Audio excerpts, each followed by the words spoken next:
আসসালামু আলাইকুম। আশা করি সকলে ভালো আছেন। আলহামদুলিল্লাহ আমিও ভালো আছি আপনাদের দোয়া ভালোবাসায়। আমি ওমান প্রবাসী রেমিটেন্স যোদ্ধা। আমরা যারা যারা প্রবাসে আছি রেমিটেন্স যোদ্ধা তাদের জন্য আজকে কিছু কথা বলতে চাই। দয়া করে ছোট ভাই বড় ভাই এমনকি যারা ভাই ও বোনেরা প্রবাসে আছেন তাদের জন্য এই কথাটা।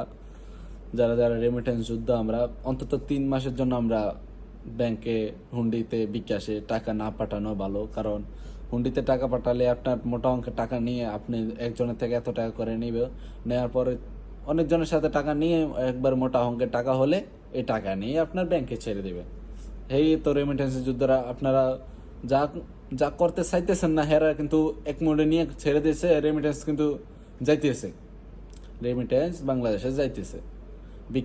বিকাশ তো এরকম করতেছে, ব্যাংকও এরকম করতেছে। বাংলা বর্তমানে আপনারা যদি যারা যারা প্রবাসে থাকেন দয়া করে আপনারা পাঠাবেন না। অন্তত আমাদের দেশের ভাই ও বোনেরা যারা মারা গেছে এমনকি যাদের সাথে এত অপরত আতঙ্ক করছে বাংলাদেশে, কিছু বলার নাই ভাই।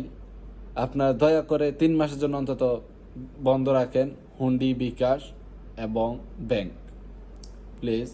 আশা করি সকলের জন্য ভালো হবে। কারণ বাংলাদেশে একটু আপনার দেখতে পারতেছেন বাংলাদেশে কি হচ্ছে। বাংলাদেশ এখন যে নিচে নামছে, আর মনে হয় না উঠতে পারবে বাংলাদেশ। ইনশাআল্লাহ আবারও উঠে দাঁড়াবে বাংলাদেশ। সবাই একসাথে হয়ে থাকেন, প্রবাসীরা, প্রবাসী ভাইয়েরা, রেমিটেন্স যোদ্ধারা। জি আসসালামু আলাইকুম। অবশ্যই যদি ভিডিওটা ভালো লাগে থাকে একটা সাবস্ক্রাইব করে দিয়ে দেবেন অন্তত নেক্সট ভিডিও দেখার জন্য। জি ইসলাম।